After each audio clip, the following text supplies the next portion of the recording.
और आज एक बहुत ही अच्छी मोरल स्टोरी लेकर आया हूँ जिसका डिटेल में ट्रांसलेशन करने वाले हैं। नए नए वोकेबलरी आपको मिलने वाली है, इसका प्रोनाउंसिएशन जानेंगे, इसका उच्चारण कैसे होता है, वर्ड की मीनिंग आपको तो बताने वाला हूँ। इसके अलावा ग्रामेटिकल पोर्शन यानी हर चीज यहाँ पे कंप्लीट, यहाँ पे आपको रीडिंग और स्पीकिंग, इसके साथ ही यहाँ पर राइटिंग सबकी प्रैक्टिस होने वाली है, क्योंकि यही सब चीज तो है जिससे हम सीख सकते हैं। इंग्लिश पढ़ना, बोलना, लिखना तीनों यहाँ पे आपको यूज होगा, क्योंकि हमें मीनिंग पता चलेगा, स्पेलिंग कैसे लिखते हैं, प्रोनाउंसिएशन कैसे करते हैं बोलते समय, ये सब आपको सीखने को मिलेगा।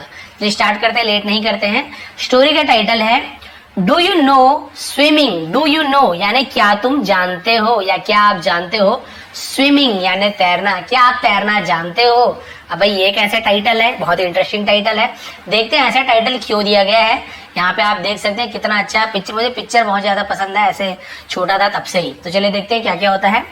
पहला sentence, once a miser priest used to keep teasing people. Once एक बार, माइसर नहीं बोलेंगे, ज है ना, गजल जैसा होता है।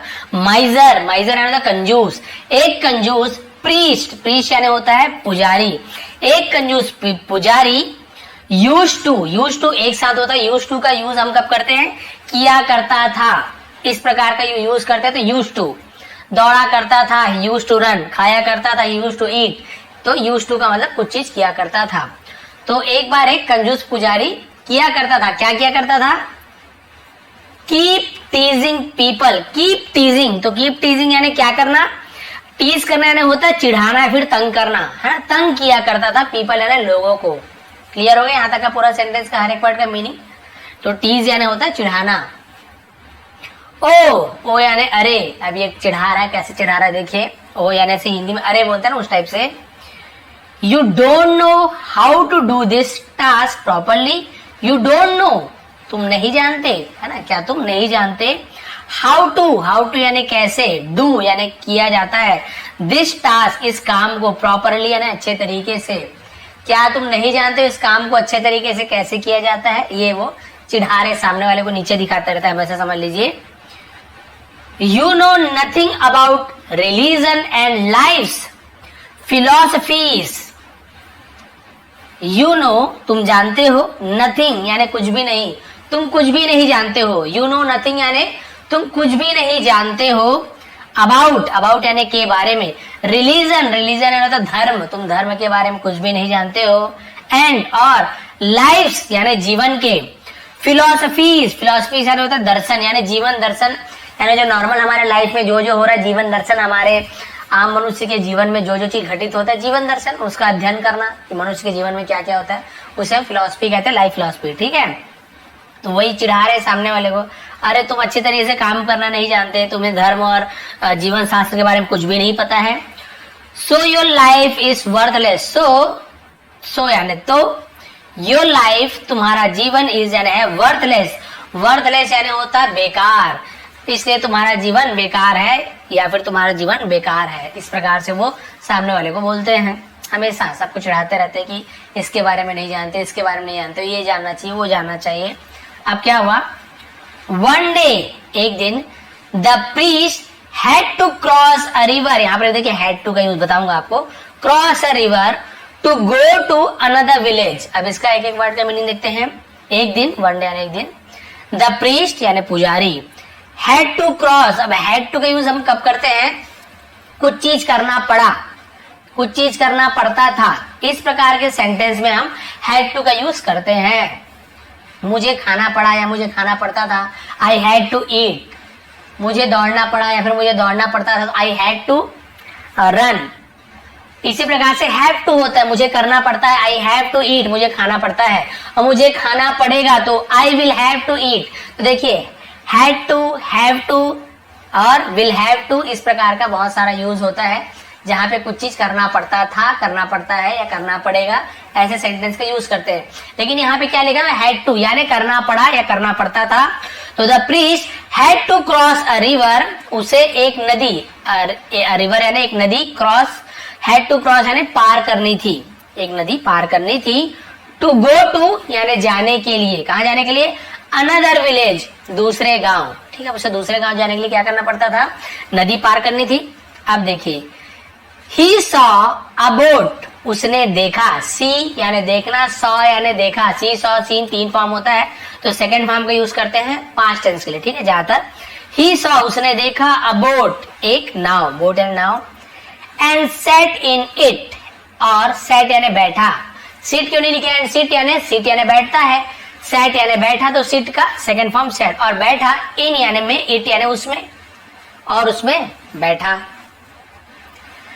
The boatman asked the priest, the boatman यानी वो नाव चलाने वाला, नाविक जिसे कहते हैं, आज यानी पूछना भी होता है, और कुछ चीज करने के लिए कहना या मांगने को भी आस्क कहते हैं। उसने मांगा, क्या मांगा, द प्रीस्ट पुजारी से, टू पे यानी पे करने के लिए कहा, आज यानी कुछ चीज करने के लिए कहना, पे करना यानी भुगतान करना, देने के लिए कहा, हिम यानी उसे, टू रो यानी क्या होता है, रो यानी एक तो पंक्ति यानी भी रो होता है, और एक रो यानी क्या होता है, नाव से इस पार से उस पार कराना, या नाव को खेने को भी रो कहा जाता है।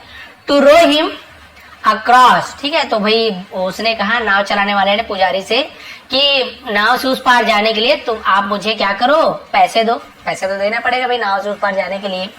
अब क्या हुआ देखिए, द प्रीस्ट सेड पुजारी ने कहा, से का सेड है, ठीक है, से यानी कहना, सेड यानी कहा, you ask me for money, you ask me यानी तुमने मुझसे मांगा, आस्क यानी पूछना भी होता है, लेकिन मांगने को भी आस्क है, you ask me for money, तुमने मुझसे पैसे मांगा,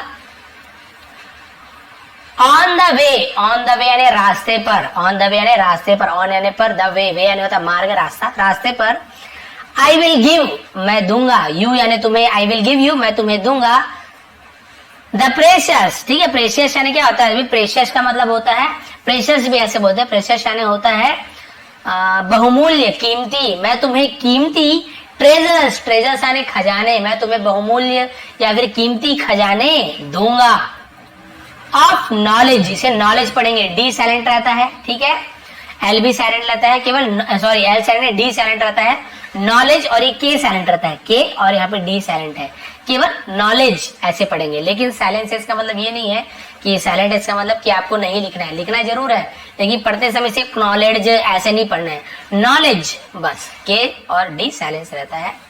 अब देखिए यहाँ पे, तो यहाँ तक क्लियर हो गया, मैं तुम्हें नॉलेज होता है ज्ञान, ज्ञान का बहुमूल्य खजाना दूंगा रास्ते पर, ऐसा की बात मत करो।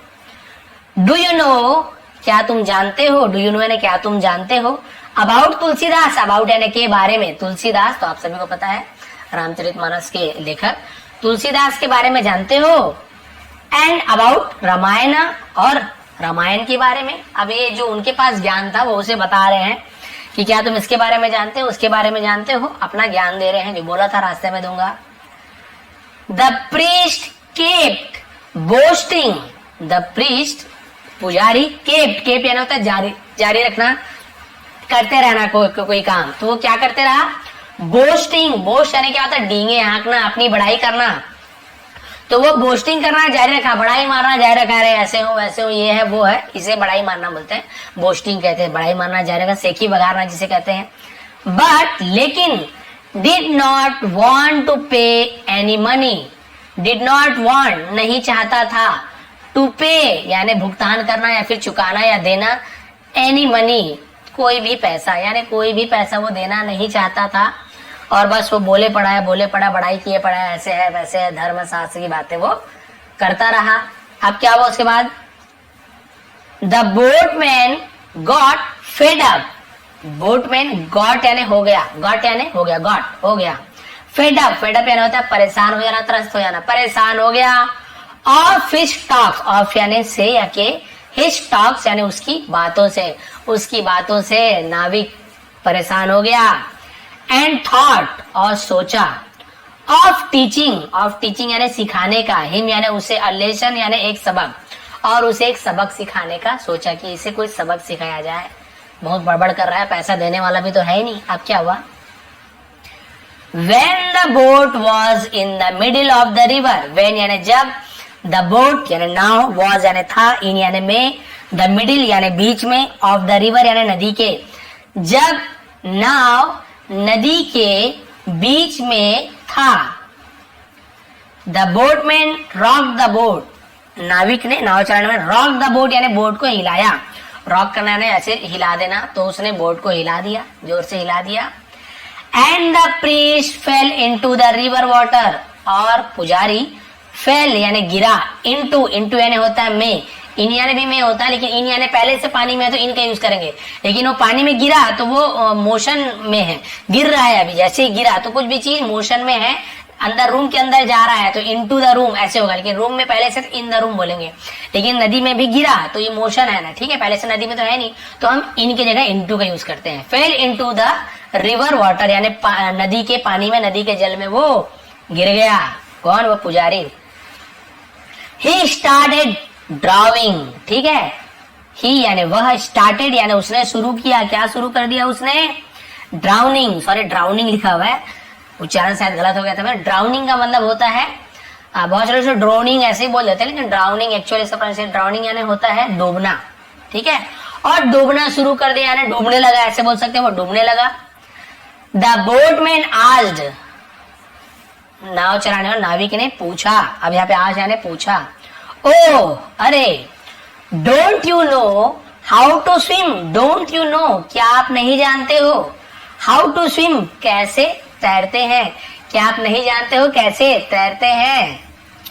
You seem to know everything else, you seem to know है ना, यू सीम टू यानी ऐसा लगता है, सीम यानी कुछ चीज लगना, ऐसा लगता है कि आप, है ना, एवरीथिंग एल्स, एवरीथिंग एल्स यानी बाकी सब, नो यानी जानना, ऐसा लगता है बाकी सब चीज जानते हो। देखो ये क्या बोल रहे हैं, अभी ये नाविक उस पुजारी का मजाक उड़ा रहे हैं, मजा ले रहे हैं, बोल रहे हैं अरे आप तो सब, आप क्या, आपको सब चीज, आप तो अभी बता रहे थे कि आपको सब चीज आता है, ज्ञान की बातें, ये बातें, तो ये पूछ रहे हैं कि आपको तैरना नहीं आता। ओहो, मुझे लगा कि आपको इसके अलावा सब कुछ आता है, यानी मुझे मजाक उड़ा रहा है कि आपको तैरना नहीं आता है। Then the kind boatman rescued the priest, तब काइंड बोटमैन, काइंड यानी दयालु, बोटमैन दयालु नाविक ने क्या किया? रेस्क्यूड, तो भाई रेस्क्यू यानी क्या होता है? किसी का बचाव करना, बचाव दल, जैसे रेस्क्यूड यानी बचाया, क्या बचाया? द प्रीस्ट, तो भाई पुजारी का जान बचा लिया उसने, डूबने से बचा लिया। देन द प्रीस्ट रियलाइज, तब पुजारी को रियलाइज यानी एहसास हुआ, ये महसूस हुआ, दैट यानी कि everyone has knowledge of his own job only, everyone has knowledge, है यानी होता है, सभी के पास ज्ञान होता है, जानकारी होती है, ऑफ यानी कि हिज ओन जॉब यानी खुद के काम की, ओनली यानी सिर्फ, यानी इसका मतलब क्या है? हर किसी को सिर्फ अपने काम का ज्ञान होता है, यानी हर किसी को अपने काम का ज्ञान होता है। भैया नाविक है तो जरूरी नहीं कि इसको पुजारी का हर चीज आए, पूजा पाठ है या दर्जी का सब काम है, भाई ये नाविक है, इसको अपने काम का अच्छे से ज्ञान होता है, जरूरी नहीं कोई दर्जी नाव पार करा ले या कोई पुजारी पार करा ले या कोई भी नाव पार करा ले। वैसे जो पुजारी का काम है, पूजा पाठ, मंत्र वंत्र, ये जरूरी नहीं कि हर कोई कर सके। तो भाई यहाँ पे कोई बड़ा छोटा नहीं कि पुजारी है या ये छोटा है तो ये ज्यादा ज्ञानी है, ये कम, हर कोई अपने क्षेत्र में बेस्ट होता है, यानी कि हर कोई का नॉलेज अपने क्षेत्र में होता है। ठीक है, मैं खुद एक पंडित जी हूँ, लेकिन यहाँ पंडित जी को कोई बुराई नहीं हो रहा है, यहाँ पे एक ये स्टोरी है, एक कहानी है। इस प्रकार के लोग भी होते हैं जो कंजूस होते हैं, यहाँ कोई बुरा तो नहीं किया, बस पैसा देना नहीं चाहते थे। तो भाई ऐसे बहुत से लोग होते हैं जो कंजूस नहीं होते। तो मेरी स्टोरी में आपको पहले ही बता दूं कि कभी भी आप लोग अपने ऊपर लेकर ना चले, किसी जात के ऊपर, किसी धर्म के ऊपर। ये केवल स्टोरी है, हम इंग्लिश सीखने आते हैं। आप इसके ऊपर कभी कई लोग कमेंट करते हैं, अरे आपने पुजारी को ऐसे क्यों बताया, आपने पंजाबी को या उसे क्यों नहीं बताया। भाई क्यों किसी को बताएं, स्टोरी है, जो लिखा है जैसे लिखा है हमने ट्रांसलेट कर दिया। इस पे हमें कोई विवाद में नहीं पड़ना, केवल हमें यहाँ पे मतलब रखना है इंग्लिश सीखने से, उसका ट्रांसलेशन से यहाँ पे हमें क्या क्या सीख मिलती है। और इससे हमें क्या सीख मिली कि अपनी बड़ाई हमेशा नहीं करना चाहिए, केवल अपने आप को सर्वश्रेष्ठ नहीं समझना चाहिए। सबके पास अपना अपना ज्ञान होता है और वो ज्ञान किसी के पास नहीं होता जो उनके पास होता है। तो इसलिए आपको क्या करना चाहिए, केवल अपनी बड़ाई नहीं करना चाहिए, सबके पास कुछ ना कुछ कौशल, उनका ज्ञान कुछ ना कुछ होता है, तो उसकी भी हमें तारीफ करनी चाहिए, उसको भी हमें क्या करना, उत्साहवर्धन करना चाहिए, कभी सामने वाले को नीचा नहीं दिखाना चाहिए। लेकिन पुजारी का आदत क्या था, अपने आप को ही सबसे महान समझता था, बाकी को सबको मतलब ये सोचता था ज्यादा जानकार नहीं है, मेरे से ज्यादा जानकार नहीं है, और वो अपनी ही बड़ाई करते रहता था। फिर नाविक ने क्या किया, सबक सिखाने के लिए नाव